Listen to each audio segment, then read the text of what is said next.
Alhamdulillah wa syukrulillah wala haula wala quwata illa billah. Ini saya akan baca dan teman-teman juga melihat ya. Nanti sesekali saya lempar sedikit lah. Maksudnya kita akan mengecek siapa yang bisa melanjutkan. Judul artikel ini adalah Islam and the Environment. Environment itu apa artinya teman-teman sekalian? Lingkungan ya.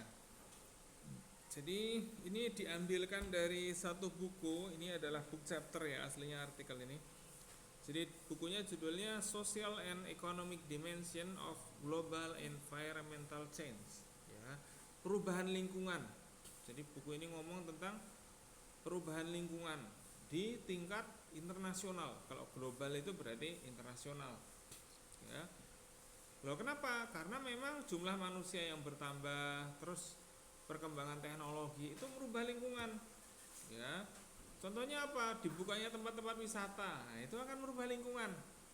Kalau ada tempat wisata, apa yang bertambah di sana kira-kira teman-teman? Pengunjung, ya kan? Yang kedua, yang jelas bertambah, sampah. Nah ini, jadi itu adalah contoh bagaimana lingkungan itu berubah karena apa? Karena ada manusia yang ke situ. Ya.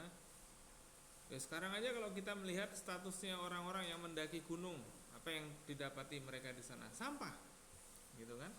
Jadi memang banyak orang yang memang ingin melakukan eksplorasi alam, tapi meninggalkan sisa-sisa yang kurang baik. Nah, itu juga penting. Itu baru dari sisi sampah. Belum sisi yang lain, ya. Apakah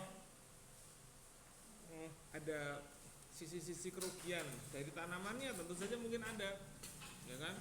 Perburuan, apa namanya, hewan liar, burung, gitu kan? Mungkin kan? Kalau gitu, yang sering diburu kan gitu ya.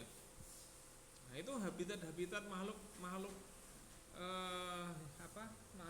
alam dari hewan-hewan itu dia terancam juga. Nah, ceritanya gitu. Ini bukunya.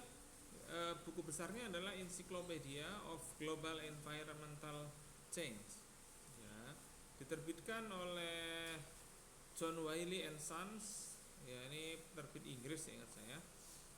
Nah judulnya adalah Islam and the Environment, penulisnya adalah Fazlun M. Khalid ya, Islamic Foundation for Ecology and Environmental Sciences, Birmingham UK.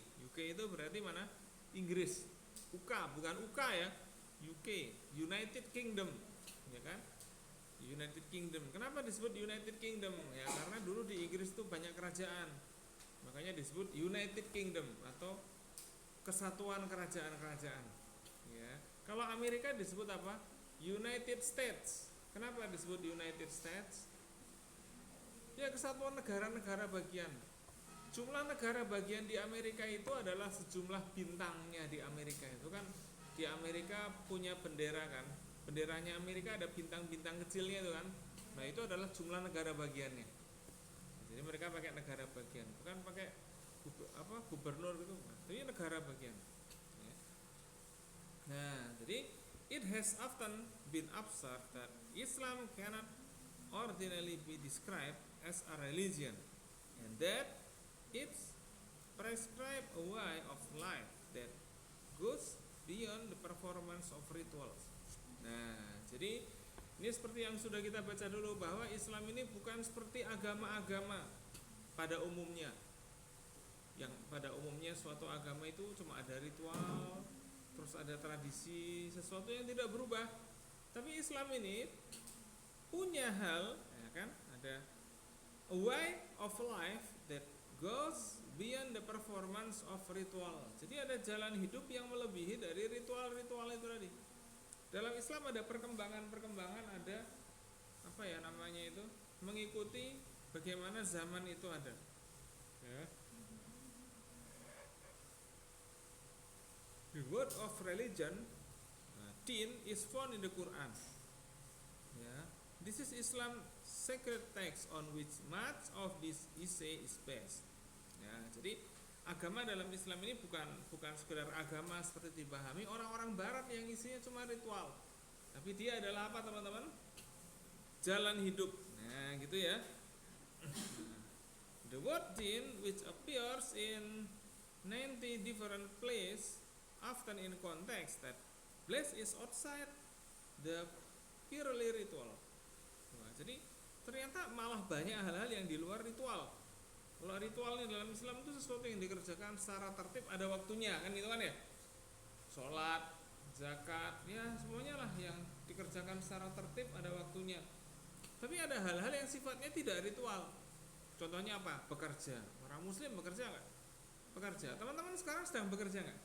Teman-teman sedang bekerja. Apa yang dikerjakan teman-teman ini? Belajar. Nah, jadi antum harus paham. Teman-teman ini sedang bekerja. Apa yang dikerjakan? Belajar. Apakah belajar doang? Tidak. Dua, mencari teman. Nah, ya kan? Mencari teman yang baik, mencari skill. Nah, itu yang sedang antum lakukan di sini. Ya. Ini mestinya teman-teman berbangga. Meskipun tentu saja makannya tidak terlalu enak, tidurnya tidak terlalu nyaman, kan gitu kan ya. Temennya kadang-kadang agak ini, ada yang random, ada yang apa. Nah, itu adalah miniatur kehidupan untuk mempersiapkan kita agar siap hidup di masyarakat. Jadi ada dua sisi ya teman-teman sekalian ya. Satu sisi kok nggak enak sekali, tapi satu sisi ini adalah cerminan bagaimana teman-teman akan hidup di masyarakat, ya kan? Di masyarakat ada nggak anak-anak yang nakal? Ada. Ada nggak teman-teman yang julid di masyarakat? Ada. Ada nggak teman-teman yang kepo di masyarakat? Ya itu semuanya ada. Di pondok ini ada nggak kira-kira? Ada juga. Itu namanya kita latihan. Jadi semuanya punya latihan masing-masing ya. Dan tidak akan ada yang sama. Meskipun ini nanti prodinya sama-sama ilkom, tapi hasilnya adalah manusia yang berbeda-beda dan menarik. Ya, bukan menarik gerobak ya, tapi menarik dari sisi banyak hal. Ya, dari sisi akhlaknya, dari sisi ilmunya, mungkin dari sisi pergaulannya dan lain sebagainya banyak hal. Jadi enggak harus nanti jadi satu jadi apa namanya? Jadi orang yang sama itu tidak mungkin. Antum akan menjadi orang yang berbeda-beda. Tapi harus punya prinsip yang tetap sama. Nah, jadi itulah yang disebut dalam Islam ini lebih daripada ritual. Ya, outside the purely ritual, din in a sense describes an integrated code of behavior. We deal with personal hygiene at the one end of the spectrum to our relationship with the natural order and the others. It provides a holistic approach to existence. It does not differentiate between the sacred and the secular. Neither does it place a distinction between the world of mankind and the world of nature. Jadi dalam Islam itu tidak ada pemisahan, tidak ada perbedaan antara dunia dan akhirat. Orang mau ke akhirat lewat dunia teman-teman sekalian. Ya, jadi jangan salah nanti. Ini mikirin dunia doang. Enggak, mikirin dunia itu adalah mikirin akhirat juga, kayak gitu. Teman-teman belajar ini, ya nanti supaya lulus S1 misalnya, apakah ini ada perkara akhiratnya apa enggak? Ada perkara akhiratnya, ya kan?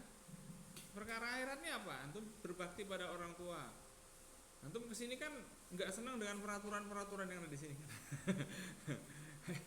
Tapi kira-kira ini kira-kira. Apa yang gak antum senang nih? Bangun pagi terus apalagi kira-kira tuh? Makan sederhana, izin keluar sulit, apalagi tuh yang POV-nya anak-anak mantingan tuh. Banyak kegiatan siang-siang, terus apa kira-kira tuh ya? Oke, antum gak suka. Tapi kalau orang tua antum lihat keseharian antum tuh kira-kira merasa aman gak? Oh putrinya pagi bangun, makannya biasa aja, gak aneh-aneh, kecuali yang beli yang aneh-aneh ya. Terus apa namanya, pergaulannya baik, apalagi tuh. Mereka merasa aman. Malam nggak boleh izin, bagus nggak keluyuran kan gitu kan. Kalau keluyuran paling keliling-keliling asrama gitu aja, bingung atau apa. Nggak keluyuran di luar. Wah, ini kan orang tua sangat tenang sekali ketika antum di. Itu adalah sisi-sisi yang tidak kita pertimbangkan karena kita tidak pernah merasakan sebagai orang tua. Nah, itu dia. Jadi teman-teman ini jangan mengira Anda itu susah terus nggak ada hasilnya, enggak. Yang antum lakukan ini orang tua itu sangat senang sekali. Hari ini misalnya kita lagi kuliah, ya kerudungnya sama, terus juga rapi kuliahnya, nggak random, datang tepat waktu. Itu orang tua kalau lihatnya senang sekali orang tua antum. Mungkin antum pulang tadi dikasih sepeda itu mungkin, ya, itulah kira-kira. Ya apalagi nanti yang mau mukim Ramadan, ada nggak yang mau mukim Ramadan di sini? Oh bagus sekali, ya. Itu mestinya Makanya teman-teman sekalian perbanyak foto-foto, ya kan? Dokumentasi dan lain sebagainya. Ini adalah hari-hari yang sangat berharga. Apalagi teman-teman yang mau hanya setahun, mau akan menghadapi kehidupan di luar. Wah, ini waktu yang sangat berharga teman-teman sekalian. Ya. Ini adalah kenang-kenangan yang sangat berharga. Nah, itulah Islam itu seperti itu. Dia bukan hanya ritual, bukan hanya yang penting sholat, yang penting ngaji, enggak. Ritual itu juga penting, tapi yang lain juga penting juga. Belajar, jaga kesehatan, ya kan? Kalau teman-teman olahraganya apa sih di sini? Lari dari kenyataan atau apa? Oh, berenang ya Allah, berenang ya dalam mimpi atau apa? Berenang apa? Ya gitulah. Ya, lomba-lomba menahan kesabaran gitu kan? Apalagi kira-kira itu. Ya. Jadi banyak sekali, antum bisa lari-lari dari keliling-keliling asrama, ya kan, naik turun lantai 3, lantai 4, ya. Asramanya berapa lantai sih? Lantai 2 doang ya? Oh, enggak ada yang sampai lantai 3, lantai 4 ya? Kalau di Ziman itu sampai lantai 4, saya aja ke sana sampai bobrok juga naik ke lantai 4. Belum kalau sendalnya ketinggalan di lantai 4, innalillahi wa inna ilaihi rajiun. Baiklah naik ke atas, sangat menyedihkan. Tapi saya menikmati itu. Ya kenapa? Jadi sehat gara-gara gerak, gara-gara jalan, gara-gara ada tugas. Nah, itu yang bikin kita sehat. Ya. Makanya ini tergantung keyakinan teman-teman sekalian. Punya keyakinan yang baik apa tidak? Husnudon apa suudon, gitu kan? Nah, kita lanjut lagi. Makanya dalam ayat Al-Quran di situ dijelaskan, the creation of the heavens and the earth is far greater than the creation of mankind, but most of mankind do not know it. Ya, la khalqus samawati wal ardi akbaru min khalqin nas. Ya kan? Jadi penciptaan langit dan bumi itu lebih besar, lebih rumit daripada sekedar membuat manusia. Ya, kalau membuat manusia itu mudah saja bagi Tuhan. Tapi membuat langit dan bumi yang tetap gitu itu siapa yang ngurusi, siapa yang ngatur? Nah, itu kan sesuatu yang besar sebenarnya. Kita tiap hari melihat pohon, biasa aja kan itu kan. Tiap hari ada pohon. Tapi bisa nggak kita bikin pohon? Kan nggak bisa. Nah, itu hal-hal seperti ini yang menjadi pertimbangan-pertimbangan kita untuk mengakui ciptaan Tuhan itu tadi. Nah, terus juga ada lagi ya, kalau teman-teman lihat di halaman selanjutnya ya. Ini kita langsung lanjut ke halaman selanjutnya. Ya. Itu saya baca ya. Iman was described by the Prophet Muhammad SAW as knowing with the hearts, voicing with the tongue, and expressing with body. Wah, jadi al-imanu apa itu? Tasdikun bil qalbi wa ikrar bil lisan wal amal bil jawari. Jadi yang disebut sebagai iman itu bukan hanya percaya doang, tapi apa? Yakin, habis itu apa? Mengucapkan dan juga melakukan. Nah, jadi seberapa beriman Anda lah itu tergantung dari perbuatan Anda. Bukan hanya seberapa banyak dan seberapa indah Anda bisa bicara. Gitu kan? Sekarang ini iman kita ini lagi kuat-kuatnya. Mengerjakan sesuatu semuanya mudah. Jadi kalau di pondok kan, sholat ada yang bangunin kan gitu kan, belajar ada yang ingatkan. Wah, itu salah mudah sekali. Kalau di luar ini sudah tantangan, harus punya identitas yang kuat, ya. Nah, kayak gitu. Di luar itu kadang-kadang kita mudah diganggu dengan orang lain, ya. Contohnya apa? Ngikutin tren. Wah, ini gangguan juga. Ngikutin tren, ya. Tren-tren di luar seperti apa? Nah, ini kadang-kadang berbeda dengan diri kita. Akhirnya kita ngikutin tren, kita nggak nyampe. Hanya orang lain yang ngetren, kita nggak pernah ngetren. Ya. Jadi kadang-kadang kita ini harusnya paham ya posisi kita. Kita berusaha ngikutin tren, tapi kita nggak pernah trending kan gitu kan. Nah, ini juga kasihan sebenarnya itu, capek, buang-buang uang juga. Makanya kita sudahlah, ya tren kita ini seperti ini saja. Ini udah bagus. Ya. Sekarang mungkin nggak terlalu ngetren, biasa aja. Ini kehidupan orang emang beda-beda teman-teman sekalian. Ya. Makanya ihsan is described as the act of worship Allah as if you see him, knowing that even if you do not see him. Ya. Al-ihsanu anta abudallah, ya kan, ka'annaka tarahu fa in lam takun tarahu fa innahu yaraka. Nah, jadi kita hidup ini dengan perkara-perkara yang seperti ini. Ya, ini bukan sesuatu yang terkait dengan dengan ritual aja. Yang namanya ibadah itu semuanya juga ibadah. Ya. Teman-teman, makan ibadah apa bukan? Ibadah, makan adalah ibadah. Ya kan? Dalam Al-Qur'an itu ada perintah tentang makan. Wa kulu mimma fil ardi halalan thayyiban. Nah, jadi makan juga ibadah. Ya kan? Teman-teman, tidur adalah ibadah atau bukan? Ya, tapi kalau di kelas dibangunin temennya ya. Ya kan? Tidur adalah ibadah, teman-teman. Ya. Nah, jadi banyak sekali kegiatan ibadah itu. Teman-teman sekalian, olahraga itu ibadah atau bukan, teman-teman sekalian? Itu adalah ibadah. Apa? Dengan badan yang sehat Anda selalu bisa beribadah dan bisa puasa, bisa apa lagi? Bisa sholat. Nah, dengan kesehatan itu Anda bisa melakukan hal-hal ibadah yang lebih banyak lagi. Ya, jadi yang namanya ibadah dalam Islam itu bukan sekedar sholat doang, sholatnya bagus, sholatnya lama, bukan itu. Ngajinya bagus suaranya, sampai pada masya Allah. Tapi bukan itu sebenarnya, yang bukan terbatas itu adalah ritual-ritualnya. Ya, dan rezeki orang kan beda-beda. Teman-teman di sini ada yang rezekinya apa ya namanya ya? Rezekinya suaranya bagus. Ada juga yang rezekinya lebih menarik daripada yang lain, gitu kan? Ada juga yang rezekinya pintar, baca buku dan lain sebagainya. Ada yang rezekinya bisa fotografi lebih bagus, bisa ngedit video. Ada yang rezekinya banyak sekali. Semua itu punya rezeki masing-masing. Yang penting jangan iri dengan orang yang lain. Ya. Nah, disinilah dalam Islam itu memang tidak ditetapkan Anda harus bekerja seperti apa. Itu tidak ditetapkan. Tapi yang ditetapkan adalah larangan-larangan seperti tamak, serakah, iri, dengki dan lain sebagainya, itu yang dilarang. Ya. Padahal ketika antum iri dengan orang lain, antum nggak dapat apa-apa. Ya. Ente iri dengan artis, artis enak sekali dia. Nggak sekolah, nggak kuliah, uangnya banyak. Kita iri dengan itu. Tapi semakin kita iri, semakin kita nggak dapat apa-apa. Kan gitu kan? Ya. Ente iri dengan artis Korea, ya Allah, ini opa-opa Korea ini kok sekarang lah. Tapi antum ketika iri seperti itu nggak dapat apa-apa juga. Jadi ini tolong teman-teman sekalian mulai menjadi mahasiswi yang sehat-sehat dan baik hati ya ini ya.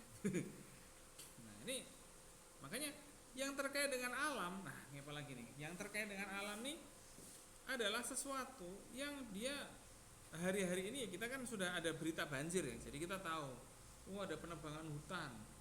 Ya kan, sungainya penuh kayu. Wah, itu salah satu yang terjadi. Padahal sebenarnya di alam kita yang terjadi setiap hari diantaranya apa? Sampah, ya kan? Apalagi itu kita mubazir dari sisi energi, nah itu juga ada. Ya, nah ini makanya dalam teks ini dituliskan ya. Di ini ada yang menarik nih. As Muslim population grow and expand territorially, the requirement in government become increasingly complex, and the Sharia accordingly become more sophisticated. Ya. Jadi ketika umat Muslim ini mulai berkembang ke berbagai negara, itu muncullah budaya-budaya yang baru, muncullah apalagi itu pemerintahan-pemerintahan yang lebih kompleks. Ya. Dulu orang Muslim hanya di Arab, makannya apa? Gandum, sama apa kira-kira? Daging kambing mungkin, kan itu kan? Kurma, dan gitu aja yang dimakan. Tapi ketika Islam ini sampai ke Indonesia, lah apa terus kita harus ngimpor gandum juga? Kan tidak, kan gitu kan? Kita yang makan apa yang ada di sini.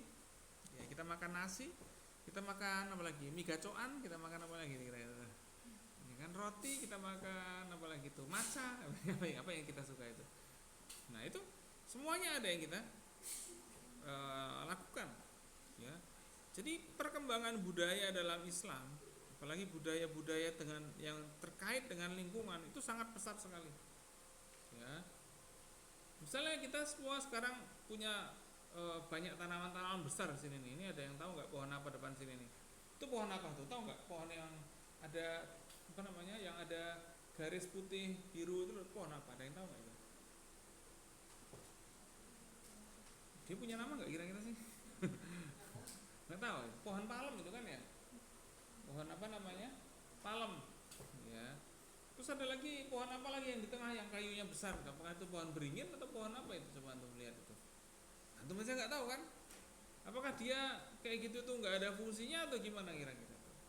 Karena semuanya punya fungsi masing-masing. Ya, pohon-pohon itu diantaranya apa? eh, menjadi habitat untuk makhluk hidup yang lain. Contohnya apa? Burung-burung, kayak gitu, serangga, ya kan?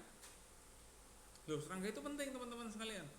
Kenapa kayak serangga, burung-burung atau hewan-hewan yang kecil-kecil itu penting? Karena mereka mengendalikan populasi hewan-hewan yang ada di bawahnya.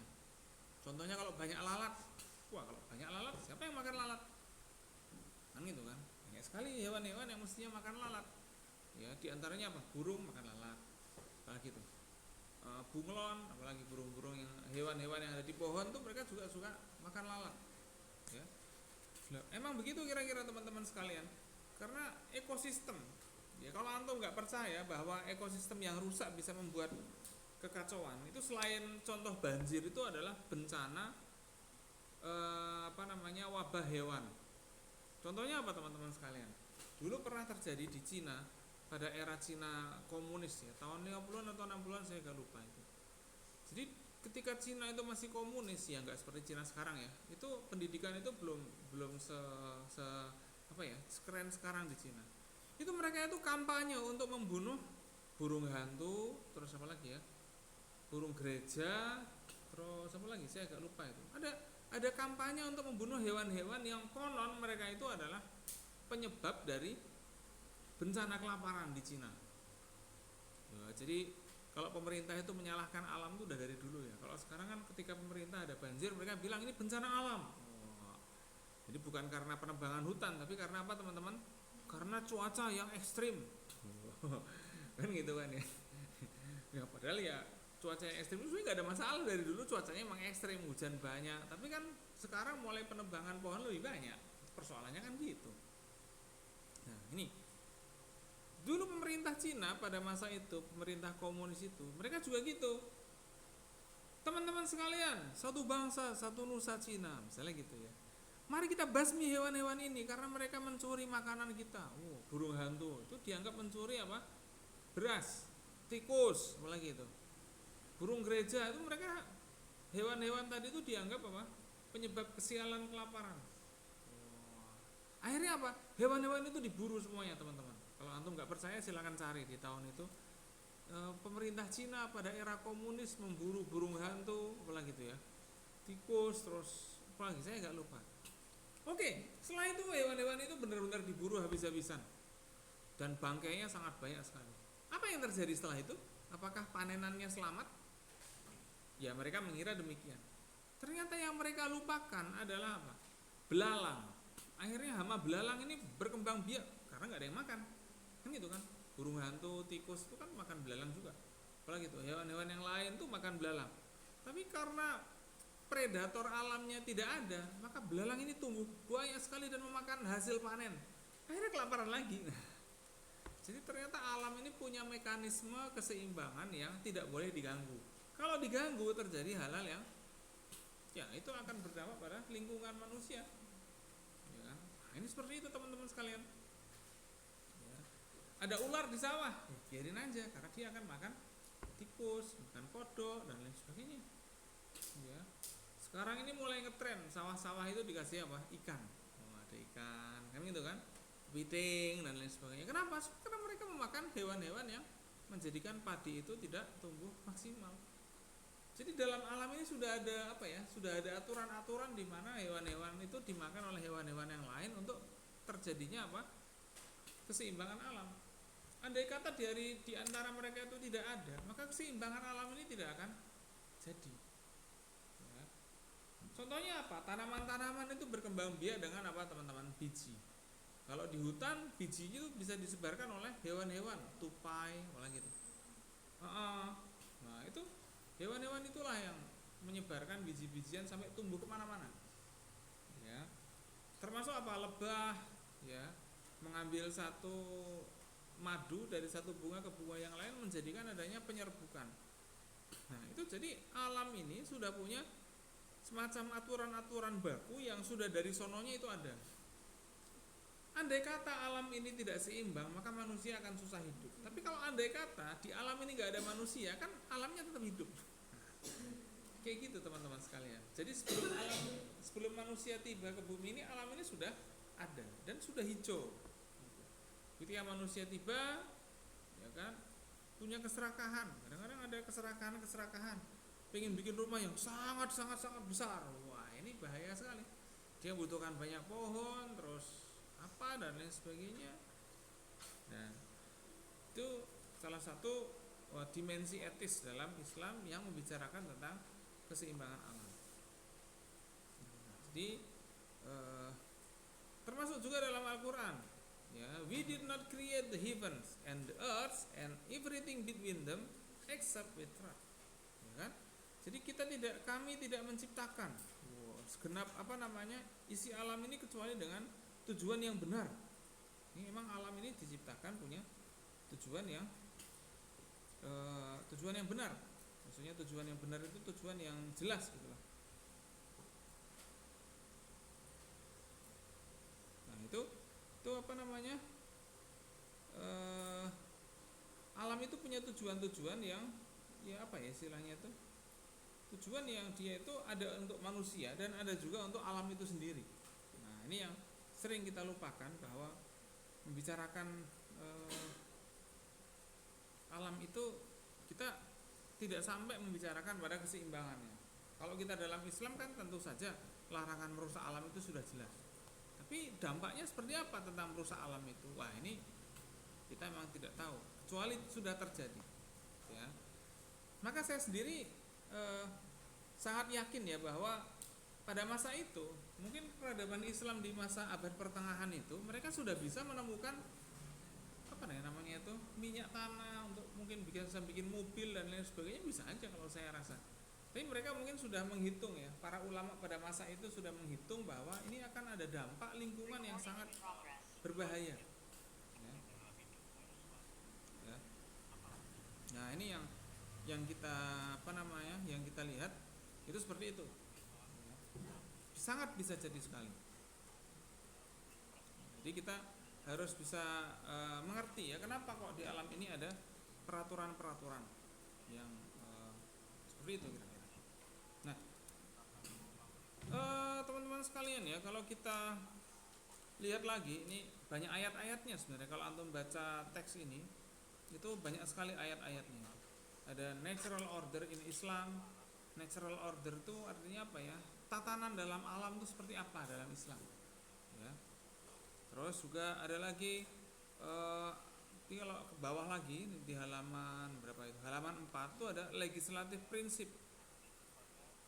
Legislatif itu apa ya, teman-teman, ya? Legislatif itu adalah peraturan-peraturan. Ya. Peraturan dalam alam ini sederhana. Yang memiliki alam ini siapa? Ya Allah Subhanahu wa taala, kan gitu kan. Manusia hanyalah menjadi perwakilan dalam mengelola saja. Nah, terus ada lagi apa? Semua manfaat dari apa yang ada di alam ini, ya, itu tidak boleh dihabiskan secara serakah. Wah, ini juga penting juga nih, ya. Contohnya batu bara, itu juga salah satu kandungan alam yang sampai saat ini, ya, masih terus ditambang. Kenapa? Karena butuh listrik. Batu bara itu untuk silakan. Batu bara itu untuk bahan bakar pembangkit listrik. Wah, ini juga selalu terjadi, ya. Ini salah satu contoh, ya, bahwasanya alam ini punya mekanisme, ya. Nah, ada lagi yang lain tuh, bagaimana hak seseorang itu ketika mengelola alam. Makanya ada hadis, man ahya al-ardu al-mayyita fahuwa lahu. Barang siapa yang menghidupkan tanah, maksudnya menghidupkan tanah itu mengelola, tentunya, ya, mengelola tanah, ya, mengelola tanah yang mati. Maksudnya tanah yang mati itu tanah yang tidak ada yang punya, terus tidak ada yang peduli, ya, itu maka dia boleh memilikinya. Jadi bukan dijual seperti yang kita sekarang ini. Ya, sekarang ini karena ada sistem uang, akhirnya tanah itu dijual, ya. Nah, itu seperti itu. Belum juga air. Air itu semua orang berhak mendapatkan manfaat, ya. Tapi sekarang air ini dijual, ya. Makanya kayak kita di pondok ini air kan nggak dijual, ya, ada juga sih yang dijual. Tapi kan kita jarang beli air putih, kan, gitu kan. Seringnya kita tinggal ngambil ke di sini masrop, Oh iya, kita tinggal ngambil ke masrop.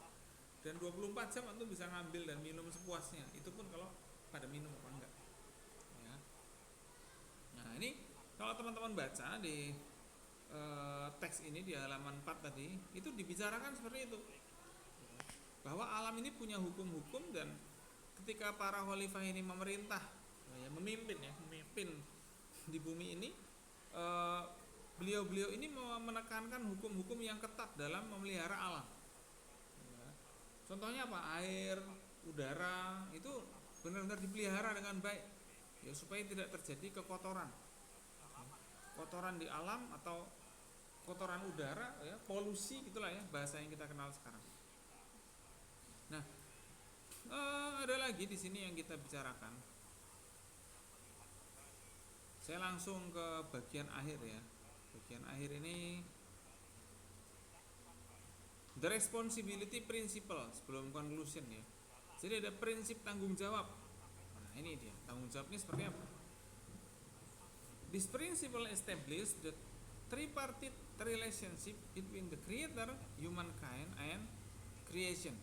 Nah, jadi yang namanya tanggung jawab itu ada 3 hal, manusia, ya kan, pencipta, dan juga yang diciptakan. Jadi tanggung jawab itu bukan kita kepada hutan saja, tapi tanggung jawab kita kepada hutan dan tanggung jawab kita kepada Allah. Ya, jadi ada tiga sisi ya.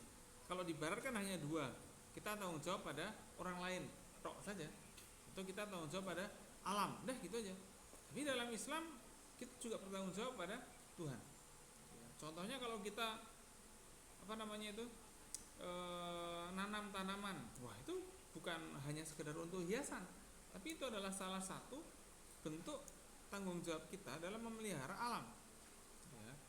Saya punya kebun, ada yang punya kebun nggak di sini? Siapa yang punya kebun ya? Kebun duren, bukan duren ya, kebunnya asal-asal aja lah, kebun taman beda ya dengan kebun ya. Atau ada yang transmigran di sini, orang tuanya transmigrasi, nggak ada? Boleh aja loh kalau antum mau ikut transmigrasi. Transmigrasi itu pindah dari tempat yang padat ke tempat yang lebih longgar, bukan sepi ya. Sepi itu kok kuburan gitu. Tapi antum misalnya transmigrasi ke Kalimantan, di sana antum mendapatkan tanah berapa hektar gitu.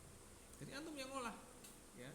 Makanya cocoknya antum nanti kalau transmigrasi sebelum itu ya belajar konten, terus belajar nanam-nanam dulu. Nanti antum jadi konten kreator tanaman dan transmigrasi. Wah, itu juga banyak sekali peluang itu. Ya, kalau orang bilang sulit mencari kerjaan, ya emang sulit. Kalau di daerah-daerah kota sudah banyak saingannya. Tapi kalau pekerjaan-pekerjaan di transmigrasi, daerah-daerah yang masih tertinggal, itu sangat banyak sekali peluangnya. Ya. Adik saya itu dapat PNS, jadi dia PNS-nya itu di mana? Nusa Tenggara Timur. Waduh, di kehutanan. Jadi kayak gitu. Tiap hari itu kerjanya keliling hutan. Kenapa? Karena banyak orang yang berburu babi. Ini berburu babi. Kan di sana kan orang masih pada makan babi kan ya. Ya tentu banyak yang non muslim kan makan babi terus apa gitu. Berburu itu sebagian diperbolehkan, tapi sebagian nggak boleh. Kalau berburunya terlalu banyak tuh nggak boleh. Jadi itu yang dikerjakan tiap hari ya, keliling hutan terus mantau ada pengerusakan atau enggak. Itu adalah tugas-tugas yang sangat banyak sekali, masih banyak sekali, tapi peminatnya nggak banyak ya. Kalau antum nggak percaya coba aja ke sana ya, antum daftar nanti ya di Kementerian Kehutanan atau Lingkungan Hidup. Wah, sana banyak sekali ya. Antum nggak usah pusing dengan kerjaan kantor dan lain sebagainya. Sana antum lihat hutan gitu kan, lihat-lihat keadaan sekitaran ya. Emang sih sinyal juga susah kan, masih banyak ya. Nah, coba silakan teman-teman, saya kasih waktu 10 menit untuk membaca conclusion ya. Nanti saya akan tanya teman-teman, khususnya teman-teman yang kemarin belum kita list ya. Saya belum kita list kemarin itu. Di kan kita sudah punya list ya, yang belum itu kan baru sampai nomor berapa ya? Nah, itu sisanya silakan kita tanya. Tinggal conclusion itu ya.